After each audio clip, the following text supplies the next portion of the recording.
Leap అనేది ఏంటంటే సింపుల్గా చెప్పాలి అంటే విమానాల యొక్క ఇంజిన్లు ఉంటాయి కదా, విమానాల యొక్క ఇంజిన్స్ ఉంటాయి విమానానికి. ఆ ఇంజిన్స్ యొక్క maintenance and repair and overhaul, ఆ ఇంజిన్లను రిపేర్ చేయటంకి సంబంధించినటువంటి ఒక పెద్ద సంస్థను ప్రారంభించడం జరిగింది. ఎప్పుడు? నవంబర్ 26, 2025 ప్రధానమంత్రి గారు ఫ్రాన్స్కి చెందినటువంటి సాఫ్రాన్ అనే ఒక ప్రముఖ ఏరోస్పేస్ సంస్థ ఏర్పాటు చేసినటువంటి ఒక భారీ విమాన ఇంజిన్ల సెంటర్ని ఏర్పాటు చేయడం జరిగింది. ఏంటి సార్ దీని ప్రత్యేకత అంటే, ఇది ప్రపంచంలోనే అతి పెద్దది. ఎక్కడ ఏర్పాటు చేశారు? హైదరాబాద్లో ఏర్పాటు చేయడం జరిగింది. ఇది వెరీ ఇంపార్టెంట్ ఫ్రెండ్స్, ఎక్కువ ఆస్కారం ఉన్నటువంటిది, చాలా జాగ్రత్త చూడాలి.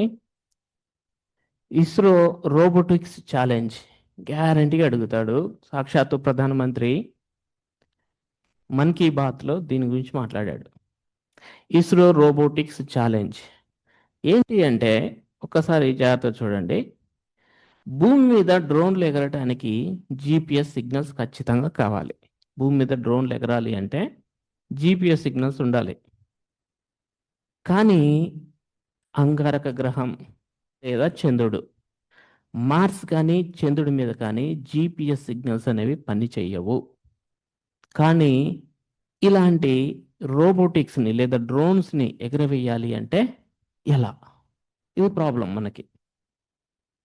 భవిష్యత్తులో కొన్ని చిన్న చిన్న హెలికాప్టర్స్ని లేదా ఇలాంటి డ్రోన్లను లేదా చిన్న చిన్న రోబోటిక్స్ని ప్రదర్శించాలి లేదా ఎగరవేయాలి అంటే జీపీఎస్ సిగ్నల్స్ ఉండవు చంద్రుడిలో కానీ మార్స్ మీద కానీ. మరి ఎలా అనే దానికి సంబంధించి ఇస్రో ఏం చేసింది అంటే, కొత్త టెక్నాలజీని అభివృద్ధి చేయడం కోసం యువ విద్యార్థులకు, స్టార్టప్లకు ఒక సవాలు విసిరింది. అక్కడ సిగ్నల్స్ పనిచేయవు, జీపీఎస్ సిగ్నల్స్ ఉండవు చంద్రుడి మీద కానీ మార్స్ మీద కానీ మనం డ్రోన్లను ఎగరవేయాలంటే ఎలా?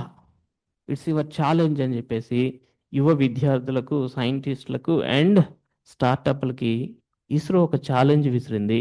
దాన్నే ఇస్రో రోబోటిక్స్ ఛాలెంజ్ అని పిలుస్తున్నాం. ఇది ఇంపార్టెంట్ ఫ్రెండ్స్, ఇది అడుగుతారు. ఈ ఛాలెంజ్ని ఫేస్ చేయాలంటే, నిరూపించుకోవాలంటే ముందుగా వాతావరణం కావాలి కదా.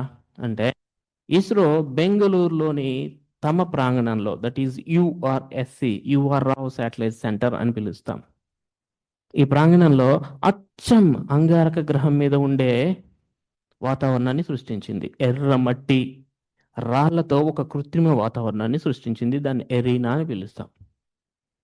అక్కడ జీపీఎస్ పనిచేయదు. ఇంకా అలాంటి వెదర్ని క్రియేట్ చేశారు. ఎక్కడ? యుఆర్ రావు శాటిలైట్ సెంటర్లో క్రియేట్ చేయడం జరిగింది. ఇప్పుడు ఏం చేయాలి? స్టార్టప్లు కానీ విద్యార్థులు కానీ ఈ డ్రోన్లను కానీ రోవర్లను కానీ నడపాలి. అది ఛాలెంజ్. ఇటీవల పూణేకి చెందినటువంటి ఒక బృందం, ఇది అడుగుతారు, ఎక్కడి బృందం? పూణేకి చెందిన బృందం తమ డ్రోన్లో ప్రత్యేకమైన కెమెరాలను అండ్ సాఫ్ట్వేర్ను అమర్చి ఈ ఛాలెంజ్ని ఛేదించింది. అనేక ప్రయత్నాల తర్వాత వీళ్ళు సక్సెస్ అయ్యారు. సో డ్రోన్ ద్వారా ఎట్లా చేశారు సార్ వీళ్ళు? What is the technology behind this achievement అంటే, ఆ డ్రోన్ తన కెమెరాల కింద ఉన్న రాళ్లను అండ్ నేలను చూస్తూ తనంతట తానే లెక్కలు వేసుకుంటూ, దీన్నే విజువల్ నావిగేషన్ అంటారు. ఇది ఖచ్చితంగా అడుగుతాడు ఈ కాన్సెప్ట్. విజువల్ నావిగేషన్ అనేది ఇటీవల వార్తల్లో ఉంది. ఏంటి అంటాడు. విజువల్ నావిగేషన్ అంటే జీపీఎస్ సిగ్నల్స్ లేని చోట డ్రోన్లు పనిచేసేటటువంటి సాంకేతికత. పూణేకి చెందినటువంటి ఒక బృందం ఈ టెక్నాలజీని సక్సెస్ఫుల్గా ఆవిష్కరించడం జరిగింది. సో దీని సహాయంతో జీపీఎస్ సిగ్నల్స్ లేకుండానే ఒక డ్రోన్ తన కెమెరా ద్వారా లేదా సాఫ్ట్వేర్ ద్వారా ఎటు వెళ్ళాలో నిర్ణయం చేసుకుంటుంది. సో జీపీఎస్ లేని వాతావరణంలో ఆ డ్రోన్ను సక్సెస్ఫుల్గా, విజయవంతంగా ఎగురవేసింది ఈ పూణేకి చెందినటువంటి బృందం. సో ఏంటి sir, what is the benefit? Application ఏంటి? ఫ్యూచర్ అప్లికేషన్స్ అంటే, భవిష్యత్తులో ఇస్రో పంపే రోవర్లు కానీ, చంద్రుని ఉపరితలం మీద కానీ, మార్స్ ఉపరితలం కానీ, చిన్న కార్లు లాంటివి రోవర్స్ అంటాం కదా, ఆ రోవర్లను పంపాలి లేదా హెలికాప్టర్లనే వాటిని పంపాలి. ఆల్రెడీ నాసా వాళ్ళు పంపించారు ఇంజెనిటీ హెలికాప్టర్. ఇలాంటి వాటిని పంపాలి అంటే ఆ గ్రహాల మీద మనుషుల ప్రమేయం లేకుండా లేదా జీపీఎస్ అవసరం లేకుండా వాటంతట అవే దారి వెతుక్కుంటూ ప్రయాణించగలుగుతాయి. చాలా లేమన్ లాంగ్వేజ్లో రాశాను. డిఫికల్ట్ టాపిక్ అయినా కానీ చాలా ఈజీగా అండర్స్టాండ్ అయ్యేలాగా పెట్టాం. ఓకేనా? ఇది ఖచ్చితంగా అడుగుతారు ఫ్రెండ్స్. సో చేస్తే ఒక పని అయిపోతుంది. సో ఇదైతే నాకు బాగా నచ్చింది. So online safety amendment bill అంట దాని పేరు.